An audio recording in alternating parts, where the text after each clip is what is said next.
Hi my families, good morning. இன்னைக்கு பிறந்தநாள் கல்யாண நாள் கொண்டாட எல்லாத்துக்கும் எங்களோட மனமார்ந்த வாழ்த்துக்கள். சொல்கிறேன் ராஜஸ்ரீக்கு விஷ் ஹாப்பி பர்த்டே தாங்க. லைஃப் லாங் ஹாப்பியாக சந்தோஷமா இருங்க. அப்புறம் பாய்.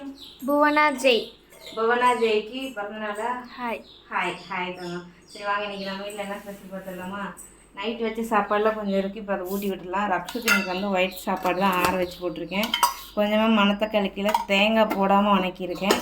இந்த பக்கம் முருங்கைக்காய் சாம்பார் பாருங்க, மாங்காய் போட்டு ரொம்ப நாள் கழித்து எனக்கு பிடிச்ச மாதிரி சாம்பார். முருங்கைக்காய் பருப்பு சாப்பிடுமா உனக்கு பல்லு குசாது. இந்த பக்கம் வெள்ளை சாப்பாடு, இங்கே வந்து கீரை இருக்குது. இப்போ அவங்களுக்கு வந்து ஊட்டி விட்டுடலாம். ஊட்டுறேன். அக்கா 3 டிஃபன் பாக்ஸு. 2 தான்டா. 3 டிஃபன் பாக்ஸு வெள்ளை சோறு அக்கா. இன்னைக்கு அவகிட்ட நான் சொல்லிட்டேங்க, நீ வந்து